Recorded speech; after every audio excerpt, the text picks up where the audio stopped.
Hey! Welcome to the Shit Vegan Show. This is first time in a while, and you might notice where we are. We're not at my house. This is Brent Dong's house. Well, this is Brenton, by the way. I refer to him as Brent Dong. Hello, everyone. Welcome to the Shit Vegan Show. Welcome to the Shit Vegan Show. The intro may have just messed up a little bit because I'm doing it on my laptop, and I didn't set the Shit Vegans thing to loop. I was like, what's going on?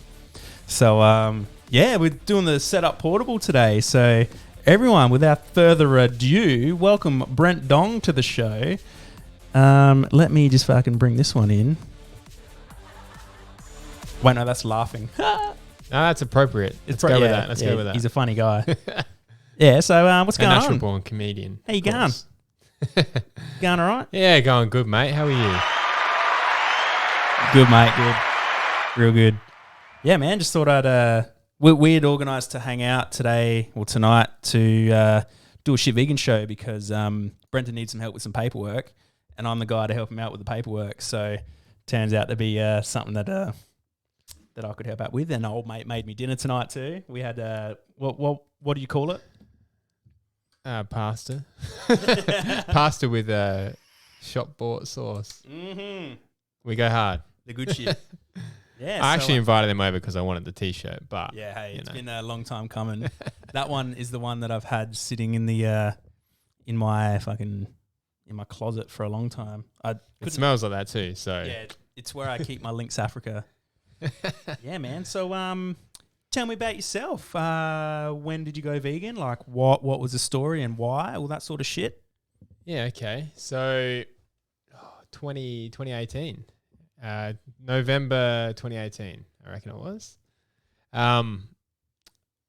It occurred because I was doing singing lessons at the time at Voice House in Adelaide, and my singing coach at the time, Deanna, she's been on the show. Carboni, who's been on the show. Yeah, been on the show.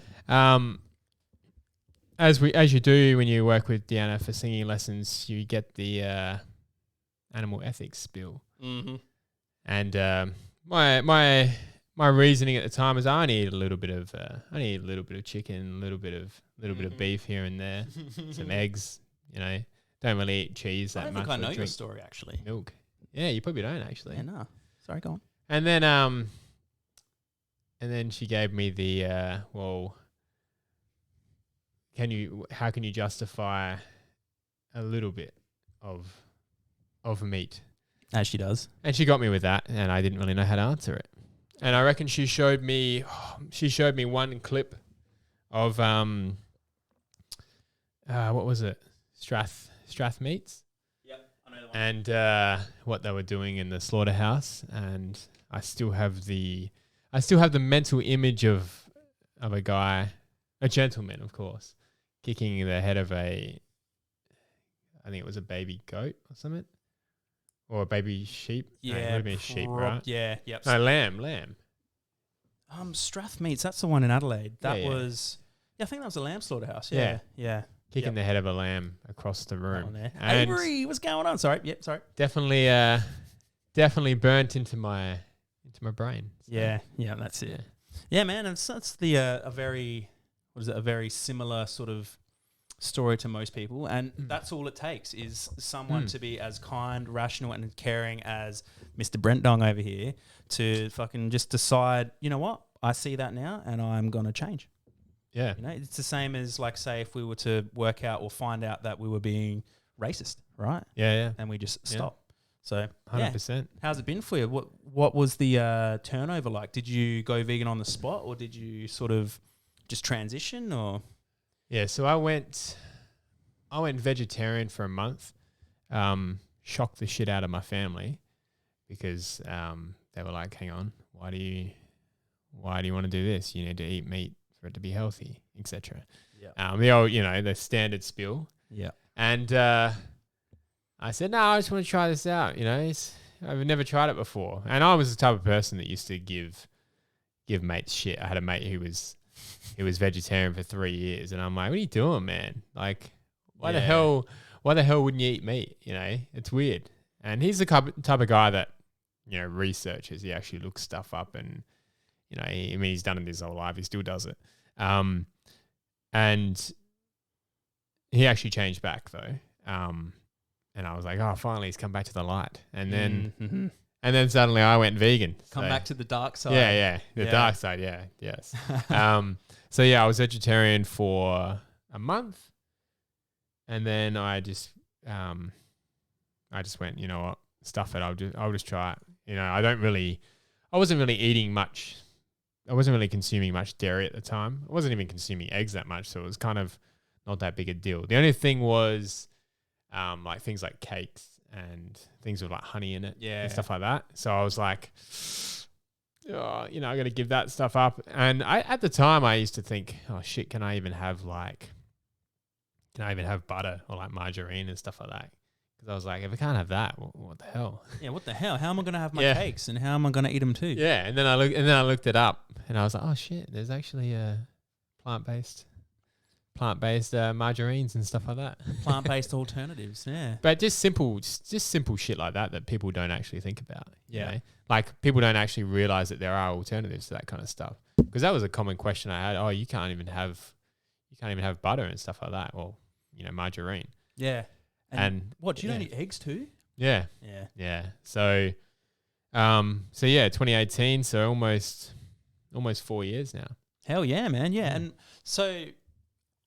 I know when we met, but I want to hear it from you. When did we meet? Did you remember? When did we meet? When did we meet? Hang on. Was it at a workshop? Yeah. V-Spot? Yeah, V-Spot. Yeah, at V-Spot. And that's when Deanna introduced you to all of us. Yeah. And then here we are. I think there was an activism workshop. Yeah. I reckon that's the first time I met. Yeah, that would have been the first time. Yeah, I think that was the first time I met pretty much everyone. Yeah. I met you. I reckon I met Chris. Yep. Case. Chris Delaney, who's been on the show. He's a regular on the show. Chris Delaney. Everyone knows Chris Delaney. Everyone knows Chris Delaney. Chris Delaney. Yeah. This is the Chris Delaney anthem, isn't it? This is a Chris Delaney track. Such a beautiful song. Avery, not much, my dude. How you doing? Yeah, pretty good. Have you haven't met Brenton? This is Brenton. Hello, Avery. Avery is Queen Phoenix. Used to go by Faux Phoenix Gaming. Oh. Another Twitch streamer from Adelaide, who has been blowing up recently. Got over 500 followers now. Damn. Made partner or whatever it is. Amazing. Well yeah, done. I'm still trying to get my average three viewers a stream. So looks like we got 4 here. We got B Darvill, you sitting giving me that average. We got Commander Root still there. Casino Thanks, according to the viewers thing, and Queen of Phoenix 8. We usually have a couple more people that come through. Yeah. So hell yeah. How was your day today? What did you do today? Oh, I did. I worked. I'm now a vocal coach actually at Voice House. So not only did I become vegan, I now work at the place that I guess made me vegan. Yeah.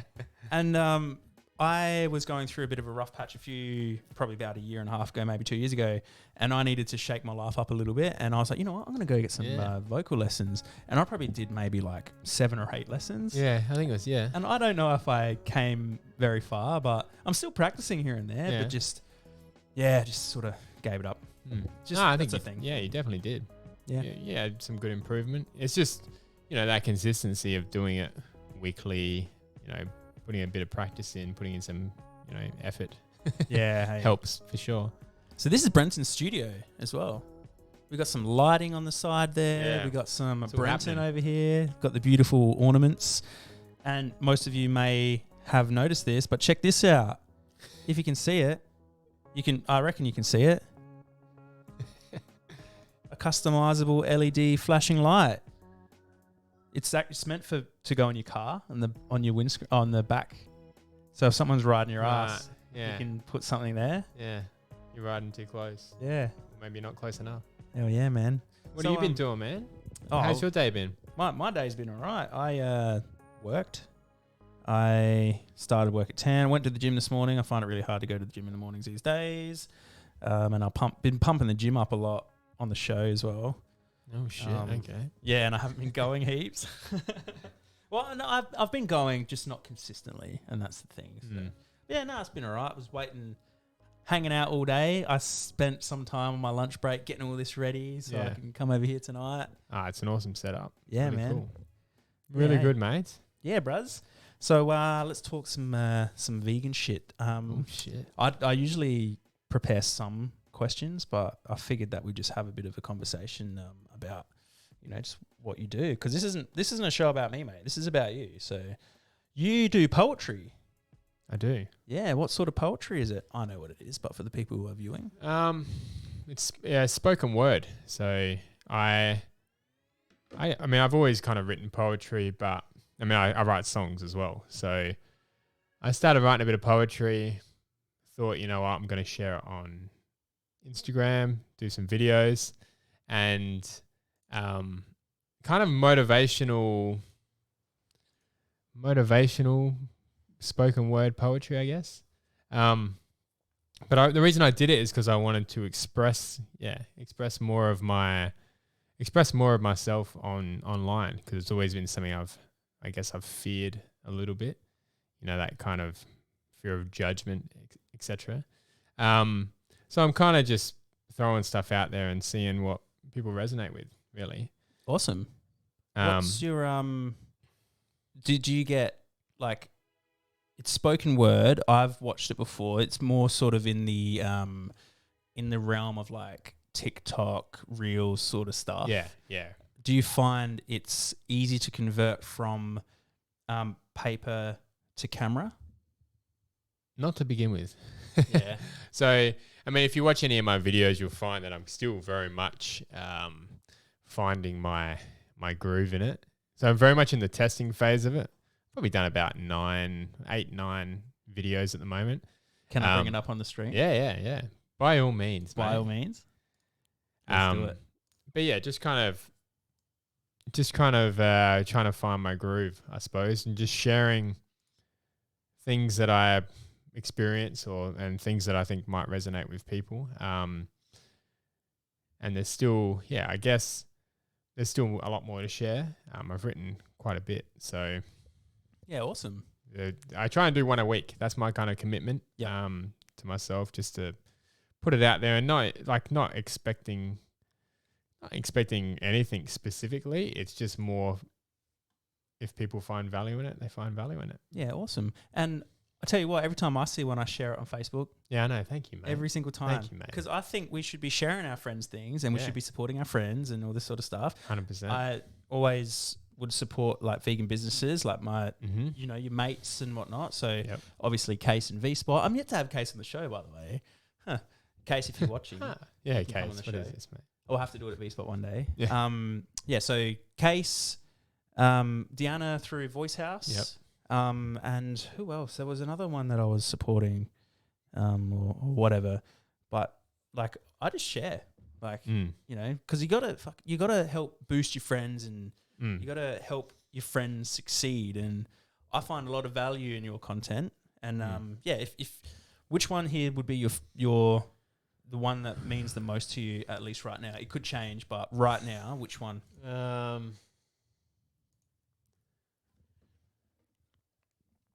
We'll play it. I think probably life support's probably one of the best ones, I'd say. Brenton's a poet and he knows it. Sorry, I had to. Avery. Life support? I reckon life support, yeah. That's one of my newer ones. More of a, My earlier ones are a little bit more theatrical, I suppose. I'm moving my hands a shitload. These ones I'm trying to...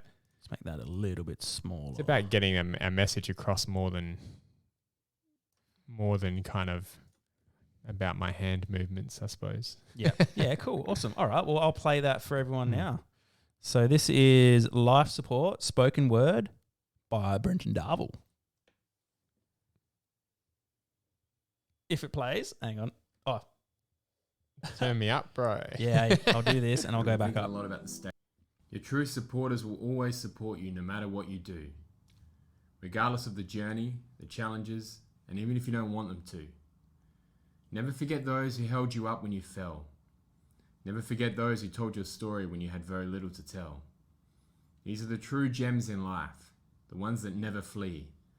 The first ones on the battlefield to have your back, and the last ones to leave. Take a moment to appreciate them for all that they've done, for being by your side through all of it, and every single thing you've overcome. Your true supporters Awesome, will always man. support you no matter. That's so weird that it actually was Ain't that so related true? to what you were talking about. I actually forgot the content Wow. of that one. How that was a great moment to capture. Awesome. Yeah. So I refer to a whole bunch of my friends, right, as real ones. Mm. You know, Yeah, like 100%. the people that, you know, there's lots of different things that a lot of different people we sort of we agree on and then we disagree on, but then there's some things that happen in the world that is something that everyone has to have a stance on, like the things that have been going lately with the world and this and that and that and this. And throughout the vegan community over the last 3 or 4 years, there's been a few people that I've noticed in my sort of my own world that would be referred to as real ones, and they're the ones who I want to spend time with. They're the ones who I want to create content with, and they're the ones who I know would have you back. So I consider you a real one, mate. I consider you a real one too, Nick. Yeah, no, I agree. It's definitely, you know, it's definitely, especially in this kind of, like in the vegan community and stuff, it's very interesting. Some people will appear to have your back, and then when push comes to shove, you're really tested effectively. Yeah, exactly. Yeah, and that's one of the especially things. when you do something as, you know, as vulnerable as what you're doing with this show, because it takes some balls to first of all put yourself out in a podcast format, especially when you're putting out, you know, to a streaming platform, especially, you know, you're on camera, etc. And just training that skill, and, you know, the quantity and the amount of time you put into it, you know. It's very interesting when you see who will support you during those moments. You know what I mean? Yep. Did I just lose you? Can you still hear me? I can still hear you. Okay, cool. I just turned the other one down. Oh yeah. Yeah, cool, man. Thanks for that. That's it just feels like a natural thing to me now. Like, you know, as you're getting, I guess, stronger on, you know, fronting the camera and things. You've never really had issues with being on camera, though, have you? I would say so. Yeah. I'd say so. It comes from a little bit of a perfectionism thing. Yep. You know, that kind of resistance to being shit at something, being okay with being shit at something. Yep. You know, when you first start doing something, it's kind of unreasonable to expect that you're going to be amazing at it. Yeah. You know? Yeah. The people that are the best at this kind of stuff are the people that do it all the time. You know? Yep. To begin with, it's all volume. It's the amount of times you put yourself out there and stuff like that. Yeah. And I definitely had that kind of experience when I was performing, as, you know, like, I guess a little bit of a backstory, as I used to work in IT and started doing, I wanted to be a singer-songwriter, so I actually quit IT to do that. And Excuse me. just the, you know, just putting yourself out there and singing on a stage and, you know, doing open mics, and, you know, did a fringe show, and like a single fringe show and stuff like that. And just that sheer vulnerability of putting yourself out there and being okay with the fact that, look, some of those open mics, some of those times when you perform, you're going to be shit. And it's a bitter pill to swallow, but it's so serving in your growth as a person, for one, but even as a performer as well. Yeah. And I guess I didn't really have that kind of awareness back then of that. Like when I was doing, performing and stuff, I was very much like, oh, this should be a lot easier than it is, If this is for me, it should just fall into place. And stuff like that. I had a very skewed perception of the kind of work that it takes to be good at something. When you think about something else, the amount of time you put into it, like obviously you're going to be good at something if you put a shitload of time into it. Mm-hmm. Like you might not be for a long time, but then things might start snowballing and then suddenly you're good at it. But most people quit before that point, especially with something like this, with performing and all that kind of stuff, is because it's so vulnerable and people don't want to look shit. Basically. Yeah. But we're shit vegans, so shit vegans. Welcome to the Shit Vegan Show. You're here with Nick. My name. For those of you who don't know, I don't tend to say my name on the show. I should maybe start doing that. My name's Nick. This is Brenton or Brent Dong. It's just something that just rolls off the tongue. We got a few comments from Avery as well. Oh, sing us a song, please. Oh, mate. We can get one on the YouTubes eventually. We all got to start somewhere. I'm too stubborn to quit. Lol. Yeah, hey, I know. But this, you know of the term ikigai, yeah? Yeah. Yeah, it's like that cafe around the corner. Yeah, it's a coffee shop down the road. Yeah. you know the idea behind it though? Yeah, it's a Japanese term, isn't it? Yeah. So it's kind of like a Venn diagram type thing, but it's like I think there's 4 pillars to it, and the middle is the ikigai. It's one of the pillars is what you're good at. The other is what the world needs. Another is what you can make money from, or what can support your lifestyle. Yeah. And the other is something else, or like what makes you happy. So if you can spend time like writing about those 4 things and writing a list of what they all are, and then the recurring theme is possibly something that you could move towards as like a career path, and I think something for me personally would be this, it's something like I could make money, helping people start podcasting or do this sort of stuff. I'm not a fucking like a professional or anything. I'm just a guy who bought something that works, and like, and I take a lot from you and like your conviction to your singing, to your poetry and all that sort of stuff. When I see your videos online, I just think, fuck, this guy like he's smashing it, like for what he wants to do. So. And I've definitely said the same. Yeah, I've definitely said the same about what you're doing. This isn't about me, Brenton. Well, we're going to make it about you for a minute. Yeah, so Brenton's, let's bring up another one. About the state of the mind. So quick we are to judge it when it's far more serving to be kind. Judgment is usually considered bad and rarely perceived good. But what if there's no difference and we only treat it how we're told we should? Right and wrong is a concept built around our level of awareness, where society is largely determined whether we should care more or care less. Step back and observe the mind as a vehicle receiving thought. And maybe, just maybe, some things were never intended to be taught. I've been thinking a lot that's about some the truth, state of the man. mind. I have no idea why that music stopped, by the way. Yeah. I realized after, and I'm like, it's too late now. I'm going with it. Yeah, I know. That's why at the start of this episode is the same. It's like, we were already doing that. Yeah, this guy, Brenton, he's smashing it. But yeah, I've definitely got some. The other side of the, I guess, the other side of the coin to share. Some of the more kind of, I guess you could say, darker poetry. Oh, I suppose not necessarily dark, but the more kind of cathartic, healing sort of, not struggle, but like challenging times kind of poetry.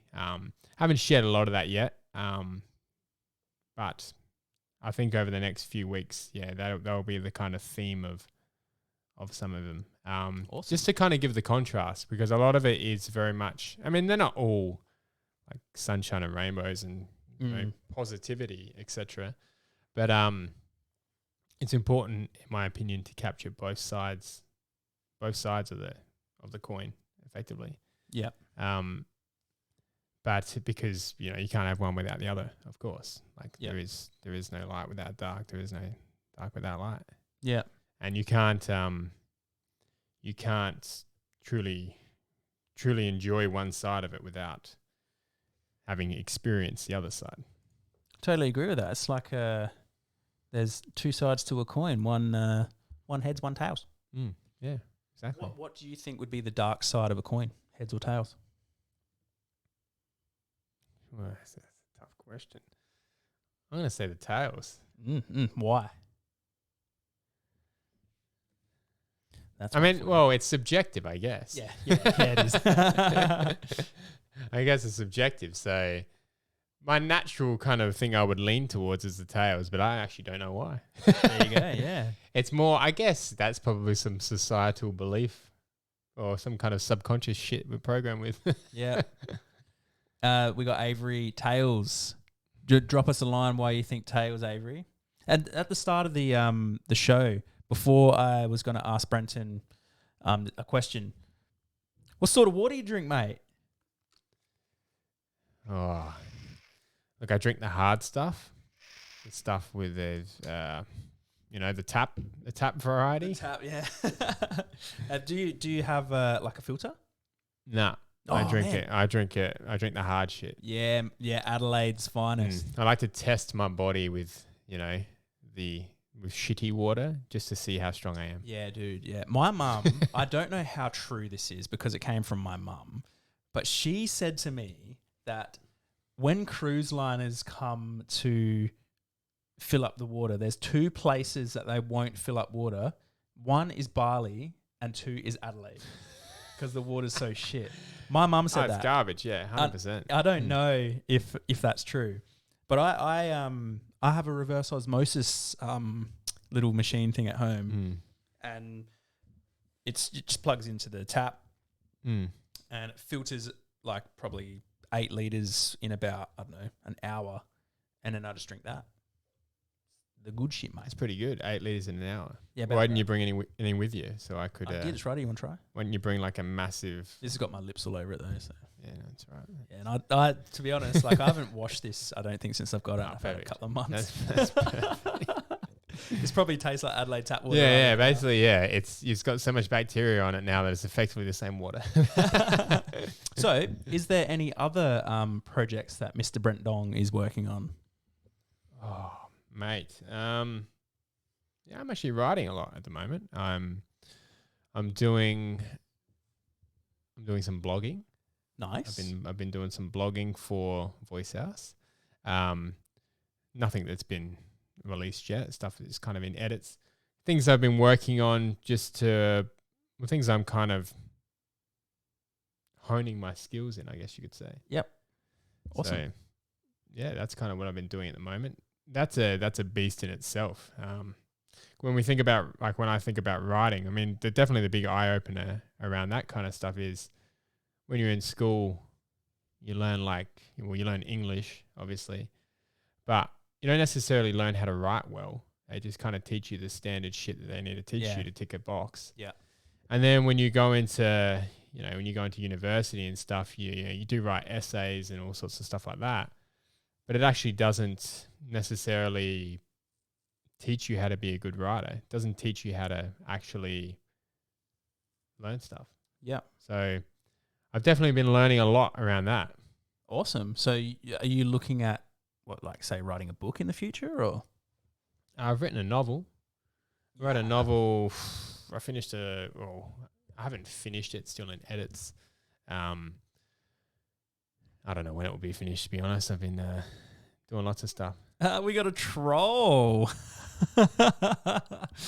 I fucked your mom, shit lips. Well, fucking, you're a bit of a necrophiliac because my mom's dead, motherfucker.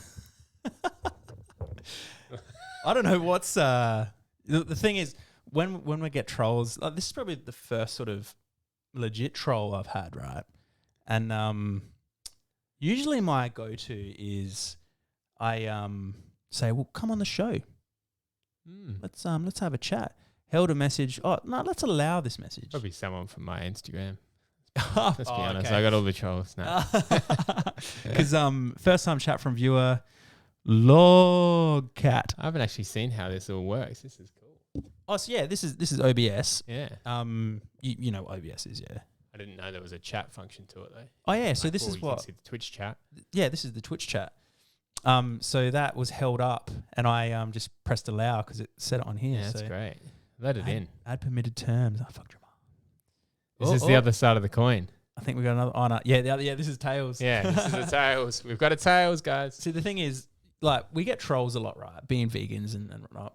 But when it comes to like, things like this, one thing I do is I just invite them on the show. So come on the show, let's have a chat. Like, tell me what you really think about it. And then they never do. They never want to appear. They never want to come live. They never want to, debate their views or talk about their views. They just want to hide and cuck in the shadows and just be little bitches, really. But that's just, I just make fun of them as they come through, unless they want to come on the show. Yeah, it's fantastic. Yeah. Yeah, man. Do you have any do you make many posts to do with veganism on your Facebook page? Have you? I can't recall. I share some stuff. I'm not really that active on socials around it. Yep. It's something I'm like passionate about, but I'm not. And I'll do activism and stuff like that. But I guess for me, I don't necessarily like research a lot around it, or I guess am motivated to educate myself on it. Yep. More than the ethics side of things. Like I'm very much like, I know from an I can't speak English. From an ethics point of view, it just makes sense it makes sense to me to be vegan. Yep. But that's the kind of activism I use as well. I always bring it back to ethics. Yeah. I don't necessarily know the scientific things around and what the health benefits and the environmental things and all that kind of stuff. But for me, it just makes sense. Just don't, like I always say, like you wouldn't want to, like, don't kill something that does want to be killed so you can consume it when you don't need to. I mean, I know a little bit, I know basic stuff, but it's never something I've been super interested in sharing the message around. I mean, I share it with obviously people I speak to in person and stuff like that. I don't typically do it a lot on social media. I do have a little vegan thing in my bio on Insta. But something I'm not, I guess, highly motivated to share on social media. And I guess it's just not something that, I mean, I guess I could talk about it more, but it's not something that I am, I guess, motivated to talk about more, really. Fair enough. If I'm completely honest. And that's not a problem, right? See, I used to, a long time ago, when I started going vegan, I was like, fuck, everyone needs to be active, all this sort of shit. If you're not active, you're not enough not enough of a vegan, all that sort of shit. I sort of held that sort of like fucking kind of like no true Scotsman sort of fallacy with regards to veganism. And my views have sort of eased and rationalized a lot more over the years, where I don't say that anymore. I say people are, I'm so sorry, didn't know. What? Come on, bro. What? I don't know. Yeah, so what I say is sorry for the joke. Oh, that's that's cool, man. I bet your mum. Yeah, fucking all good. I'm not a bloody douchebag, so yeah, sorry. As I was saying before I was interrupted, Mr. Logcat. I'm saying I don't think that it's a bad thing. I think that like Mippy Valentine, good activist, she said this and it really diversified my views a lot. And she said everyone has a job in the vegan community, and whether that be people who put themselves out there who are frontline, sort of head first, all that sort of shit. And then there's people who are supportive of the activism. There are people who aren't active on social media, but they, have their conversations and all this sort of stuff. Like, there's a job for everyone. One thing that really pisses me off about that, which I'm sure is what I refer to as inactivists. Sit on their chairs, armchair activists. They sit in their chairs, in their couches, and they criticize activists for doing activism. Yeah. And they're not doing anything. So, so that's, and I try to remind people that I know as well, if people think that other vegans are sort of at them for not doing enough, it's not like that at all. So you're doing a fucking good job, mate. Yeah. You're keeping us all sane with your philosophical shit, man. And I 100% agree with that. I'll be the first one to support people that want to talk about activism. I support Deanna a lot with what she talks a lot about, activism side of things. She does, vegan festival, all that kind of stuff. We do cubes, and, I support you in all of this kind of stuff. You vegans, man. Yeah. I mean, it's having the balls to speak up about that is, I have great respect for anyone that wants to do that. It's just not, for me, I'm happy to be the supporter role in that kind of thing. Awesome. But yeah, I agree with you in terms of the other what did you call it? Inactivists. Yeah. I think when it comes to, I always call the vegan community a bit of veganism is a little bit like a cult. Or a little bit like a bit like a religion. It's like, I'm the better vegan. I shun you for saying the wrong thing online, even though you're doing activism, etc. And I think the true vegans usually unfazed by that, because they know they're doing it for animals, and they know that the animals will come above all that bullshit. Yep. And it's just a projection of their own guilt and the fact that you're the one actually doing it. Yeah, and that's when they wish exactly they had the balls to do it themselves, in my opinion. Yeah. I agree with that 100%. Yeah. You've had the balls to hone that skill, and you can, people can say I've definitely seen comments where people have said you're doing it for ego, etc., etc. But fucking whatever works, really. We got reshared by Deanna herself. What up, yo? Is she watching? Are you here? Have you signed up? We got eight viewers. You're we're on fire. You're getting traction to the show, mate. Should have you on every week. We bring the viewers. Especially when I'm sitting next to a guy as bloody sexy as you are, mate. It's the veganism. You should have seen me before I was vegan. She vegans, man. Hey. My head was twice the size. And Avery, I may not necessarily agree with I may not necessarily agree with what some activists do, but I will support them all 100%. I just like to share awesome food, the awesome food I cook.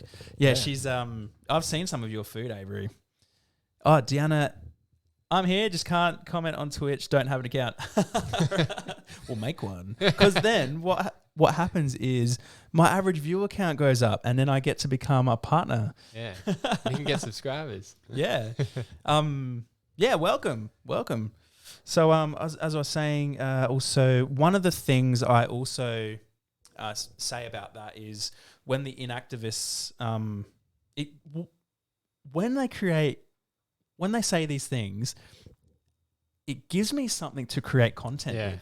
It's beautiful, isn't it? Yeah, it's like, thank you. Yeah, I needed to talk about something. Yeah, because the whole drama thing that happened a couple of weeks ago was like, people were talking shit about me online, and I was like, you know what, this is great content, because I had a whole show about it. I had all the things lined up, ready to talk about, and I spoke about this one, and it was pumping. Like, I don't know, it's just so weird.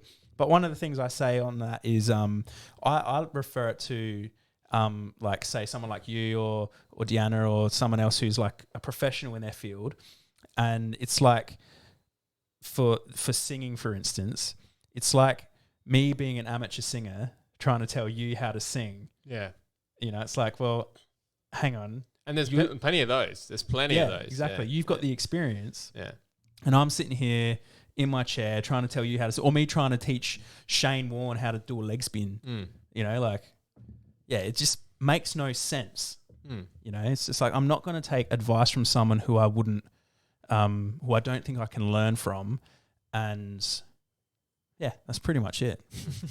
Yeah, I mean, like, and in saying that, like, you and I have disagreed on things in the past, typically not around veganism, but like when it comes to your veganism, you do activism in whatever way you do it, and if that resonates with you and that resonates with your audience or whoever wants to give you content, then that's beautiful. I tell you what else resonates with me. Brent Dong. You're going to say something real profound there, and then, yeah. Yeah, hey, so what is your, do you want to plug anything? Do you want to plug like your, the blog that you're doing with Voice House? Do you want to plug your socials or anything like that? I mean, if you want to follow me, it's just Brenton Darvill on Instagram. At Brenton If you Darvill. want to see my poetry, if you want to see me move my hands around like a million miles an hour, then, I mean, you might not see it in the newer stuff, but if you want to see the older stuff, I got get a into question. it. Talk to me about your creative process when it comes to your poetry. So do you sit down and think of something and then have that as a basis and then add on top, or how does it work for you? This is a good question. Creativity for me is, I guess it's, everyone has their own belief about it, but I definitely believe that, I mean, especially around songwriting and poetry, it's very much something that just comes to me. It doesn't come from me, it comes through me, right? You pick it out of the ether. Yeah, 100%. I look at some things and I'm like, did I just write that? Like some of my poetry, I'm like, well, that's pretty good. Wicked. You know? And I have no idea. Yeah, I have no idea where it comes from sometimes. And I've done that with songs. And, you know, like, I don't know if you've heard much about, you know, the big pop stars that write songs and stuff like that. And they'll say, oh, I wrote this song in like 15 minutes. And that's like legitimately a thing. Yeah. Like, some of the best stuff I've written is literally been in like 15 minutes. Yep. You get like this little idea and then you sit down and then it just explodes. Yeah. And it's crazy. But the crazy thing about creativity is that it's on sometimes and then it's not. Yeah. And you can sit there for, you know, you might sit there for weeks, you might sit there for months and not have anything come. Yep. But I actually watched a podcast a few weeks ago that was talking a bit about it. And it was a Marie Forleo one. I always forget the guy's name, the author, but he talks a lot about it. And he says, put your ass where your heart is. And it means that you've got to, say if you're a writer, you've got to put your ass in the chair and actually write for a certain amount of time a day. And he talks about it as if like the kind of like creative gods, you know? Mm. And if you don't do the work for the creative gods, even if you sit down for that hour and nothing comes through, that's cool. But then they'll reward you with some creative stream, right? And then you will just produce all of this like gold, effectively. Wicked. But most people, and I've done this in the past with creativity, is I'll sit down and I'll smash out all this content. Like I'll get all this like crazy downloads, etc. And I'll get it all down, and then I'll be like, oh yeah, it's just not coming through now, and I'll just not touch it. I'll not touch it for weeks, and as soon as you put pressure on yourself around it as well, it usually kind of kills it a little bit. Yeah, it doesn't kill it, but it just wants you to step up and continue to work at it. You know, you've got to actually meet it. Because when you're producing content without any pressure, you don't necessarily think about the times when you're not producing the content, if you know what I mean. So, like, it could have been days, like when I was producing, like coming up with poems or like spoken word stuff, I didn't notice all the days in between that I didn't write it. But when you're putting the content out there and you're getting, you know, you're going into your reserves, you start thinking about all the days where you're not producing anything. and then it puts more pressure on you to produce something. But when you actually sit down and you write, even if nothing comes out, at least you're committing to the process of producing content. And then eventually it comes back through again, because it's almost like I guess in some cases it's almost like a tap. You know, you got shitty water running out. Ed Sheeran talks about this. Adelaide water running out. And then eventually it becomes clean, right? Yeah. And that's when you get reverse osmosis. Yeah. And I can relate to that, actually. That the way you've just explained it, it sort of it fits within my puzzle of how I create content as well, because most of my content is this sort of stuff too. It's like it's creating this, it's doing things that's just a flow, because when I put, like, you put pressure on yourself, things get muddled, things move in a direction that you don't really want to move it to. And that's why sometimes I don't, like I'll have, when I start a podcast or do it with someone, I'll have a set few questions or this or that. But then once we get through them, I just I apply pressure to myself and then I get muddled and all this sort of shit. But, you know, then the gods are providing us this space. They're providing us this way to facilitate. They're providing me with Brent Dong. Everyone, this is Brent Dong, by the way. Brent Dong. Yeah, it's just, I don't know. I just say that. It's Brenton, not Brent Dong. But yeah, no, I totally agree with that. That makes so much sense. And that is not the first time I've heard that either. Like the picking it from the ether, it's... Yeah, I reckon you and I have even spoken about this once or twice in the past. Yeah. I think Elizabeth Gilbert speaks about it too. You know, the writer of Eat, Pray, Love. She talks about it too in her book. I think it's called Big Magic. She talks about creativity. It's like a whisper. It's like a knock. You know, if you answer the knock, then you're rewarded with that creative stream. But if you don't, it moves to the next person. It moves to another person, etc. Big Brenton magic. Yeah. Big Brenton magic. Big Brent Dong. But yeah, creativity is an interesting thing. As soon as you man. start putting like pressure or resistance in place, I mean, you'll feel resistance. It says in the podcast as well, I really should remember the name of that podcast, but you face the most resistance towards your biggest kind of dreams, or your biggest ambitions. And it means so much to you when you face that resistance, because it's like the universe or the gods testing you to see if you really got what it takes to move through that. Wow. Yeah. Wow. It's a good perspective, because it really tests you in your resolve. This is some Joe Rogan shit right here. Oh man. Yeah, well, yeah. When people say things to me, and they resonate, it's like, I know, like, it's just like I'm not, like the resistance thing just said, right? I applied that immediately to me going to the gym this morning. I didn't go to the gym yesterday morning because I woke up really early in the morning and I didn't go because this is the reason. Because I didn't want to do cardio. Yeah. Why not? Cardio is the best, man. It's I know. the easiest thing to do. I know. Yeah. Brenton is the wise man of Adelaide. He sure is. Like, I've come to this guy, I don't know how many times for advice, for things over the years and whatnot. Usually when I've been broken up with or something, but don't come to me for advice. I got a lot of shit to learn. Oh man. But yeah, like that was the reason I didn't go yesterday, because it was cardio. And I was like, you know what? I'm going to just do the sporadic lessons because I don't want to do cardio. But cardio is tomorrow again. And the resistance I felt this morning, it's like, oh, I could easily just stay in bed.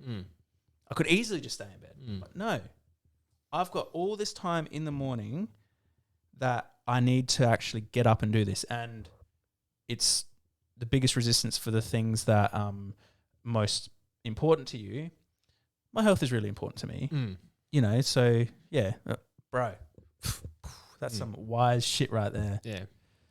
And your brain will always try and talk you out of that stuff too. Right? Yeah, no, yep, and it absolutely does. That's another, it's a big test. It's a big challenging your limits effectively. Yeah. Yep, I know. And one of the I saw a really motivational quote, or heard a really motivational quote. I can't read it or re-say it word for word, but it was something along the lines of, if you want to go to the gym when you're feeling good, go to the gym when you're feeling shit, go to the gym when you can't go to the gym, just go. Like if you've got gastro or whatever, obviously don't pass it on to people. But if you're like throwing up and doing all this shit, still go to the gym, because if you can go to the gym in those like frames of mind or frames of body, then you can go to the gym anytime. Like go tired, go awake, go hungover, like crazy.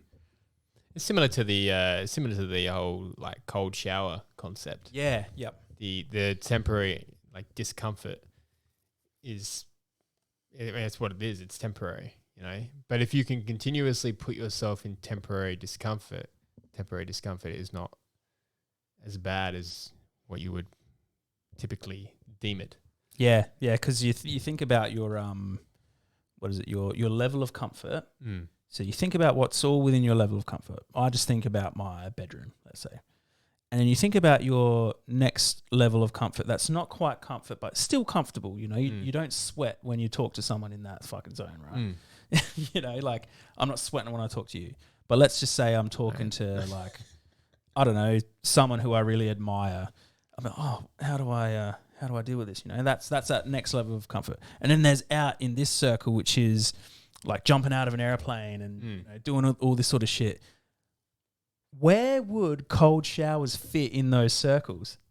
For me, it would fit in the fucking like jumping out of an airplane one, because when it's freezing cold, you don't want to jump into a freezing cold shower, but you do it anyway. And it's the most harmless thing, but it's so hard to do. Yeah. Crazy. It's actually, it's funny you say that, because I feel the hardest thing. I mean, I was doing cold showers for a while. Admittedly, I have slacked off a little bit with it, but it did teach me some resilience, I guess, towards certain things. But I feel that when you turn the cold shower on and then jump into the cold shower, that's the worst. So what I ended up doing was literally standing in there and like looking up at the whatever thing's called, and just pulling the cold water on and just doing it that way. Yeah. So turning it on you rather than jumping into it. Yeah.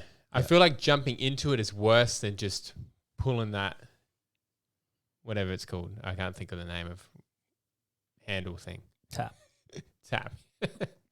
Faucet? No, faucet is the shower. Yeah. Avery, the brain is our worst. The brain is yes, it is our worst enemy. Yep, I know. But it's also our best friend. But I would say more our worst enemy too. I do cold showers all summer long. Winter though, mate. Yeah, summer's good. Summer's fine. Cold showers in summer is no problem. Yeah. Because you're sweating anyway. Yeah, when it gets to winter though, when your feet literally hurt because the water's so cold. Yeah, it's next level. Oh, next level. I started doing it probably towards the end of autumn, and it was pretty cold then. But then when it gets to winter and it starts, you know, those pipes are cold. Hey, it's cold. Yeah. Hey. Yeah. Hey, Avery, if you want some singing lessons, Mr. Brent Dong can help you out. He was my coach. Yeah, voicehouse.com.au. There you go. Yeah. Voicehouse.com.au. Deanna, or Voicehouse Adelaide, or Voicehouse ADL on Instagram. Yeah, and Deanna, who's been on the show previously, that's her baby, and Mr. Brendong helps out there too. I'm cold already. Don't need the cold water too. Cold-hearted. So here's some homework for you, Avery. Let me have one cold shower in the morning. It doesn't have to be, let's just say give it 2 minutes. 2 minutes under a blast of cold, and let me know how you do it. How you go. 2 minutes is actually a considerable amount of time. Okay, a minute. A minute. It is actually. Most people start with the whole like 30 seconds. Yeah. But you're going straight for the 2 minutes. I started with brutal. 40 seconds. You know much about Wim Hof? Yeah. Yeah. Did you do any of like the breathing stuff or? Yeah, I actually do. There you go. I do. Yeah, I used to do that. I do some breathwork stuff. Julian. Part of a group that I'm in. Oh, I'm a massive advocate of the breathwork.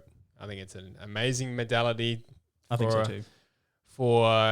From in my experience, connecting back to self, connecting back to your core. Yep. I mean, I do it for a considerable amount of time though. Like we're talking like 50-minute session of a continuous breath, like just flooding your prefrontal cortex with oxygen, basically. Yeah. So it just kind of shuts it down, and well, no, it doesn't fully shut it down, but it stops the thoughts a fair bit. Yeah, so it's a good meditation alternative. Or it is meditation. Mm. It's not an alternative. This is meditation. Yeah. You reckon? Well, maybe. Depends. I mean, meditation could technically be anything. Controlling my thoughts while I'm with Brent Dong. Yeah. It's hard for you to do that when you're around me, isn't it? Yeah, it is.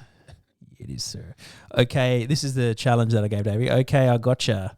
I'll go the whole 2 mins. Lol, you might hear me screaming, but I'm down for a challenge. Cool. We'll check back in next time.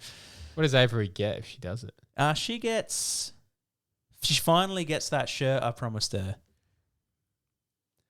Well, I was waiting for that shirt for about 3 months, so... Well, you got it on the exact same day that you did the Shit Vegan show with me, mate. That's how you're going to get it, Avery. You have to actually do a Shit Vegan show with Nick. We can do a Shit Vegan show. That'd be cool. We'd have a bit to talk about. Yeah, because she's probably watched she's followed me along, I think, from one of the very first shows I've done, actually. That's amazing. Yeah. That's awesome. I just typed in, what was it, vegan into Twitch, and came up the Shit Vegan show was live, and then fucking I just... Yeah, right. One Nice. real cool thing about this is, you know, when people come on the show, like when I'm doing a show or whatever, I interact with people individually. Whereas now's a good time for people to interact with me when I'm so small, when the channel's so small, because if it does so happen to blow up and I get like 10,000 people viewing and they're all dropping comments, I can't individually like talk to people, you know, because there'll be too many people to talk to. So this is great. It's really good. OG, yeah. This is fucking the OG vegans. But yeah, that's put us up to 58 minutes and 37 seconds. So we got a pretty decent show out of it. I think this one's good enough to go on Spotify too. What do you reckon? Yeah, why not? Yeah, you shot your friends. What else? Did you want to talk about anything else? Like, we don't have to go for an hour. We can. Is there anything else that's pressing your mind right now? Anything you would like to see change, or how would you like to see the world? I'd like to see some more Shit Vegans, basically. Yeah, well, you're looking at 2 of them. Yeah. Well, I think, the state of the world is an interesting topic in itself, really. But I have faith. I have faith in humanity and awareness and consciousness. But I think, just generally trying to lift the overall state of consciousness is always a good way to go, I suppose, when it comes to the world. We would be here all night if we were talking about the state of the world. But yeah, hey. What do you think's the quickest way to lift everyone's consciousness? Start asking yourself questions. So it's an internal... Yeah. Yep. If everyone asked themselves questions and wanted to understand themselves better, then I think that's a good place to start. Yep. Very wise, Avery. The world is just tails right now. It's got to work its way back up to heads. Absolutely. And I think we'll leave it on that. So, everyone, this was Brenton. This is Brent Dong. So let's all give him some love. I've always wanted to have a round of applause as sat on the Shit Vegans show. Thank you for having me, Nick. You've been a wonderful host. What a classic. So let's chuck on this track. It's called, let me see if it's the right one. Nope.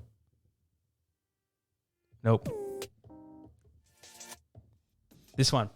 So this one. The drum pad. This one here is by my mate Dan Silver. Dan Silver. It's AG Sterling because sterling silver on the periodic table is AG. Yeah, AG, yeah. And Isn't that just silver? yes, And then you yeah, put yeah, sterling on the end. So Yeah, it's it's not- AG Sterling, yeah, yeah, not AG bad. Sterling. Oh, Yeah. mate, Dan, well done. legend. And this song is called Starkers because he wrote it when he was Starkers. I can actually hear it. It's threaded through the music. He was completely naked. Yeah. Thanks, Avery. Thanks for checking in. This has been the Shit Vegan Show. Until next time. Peace. Peace.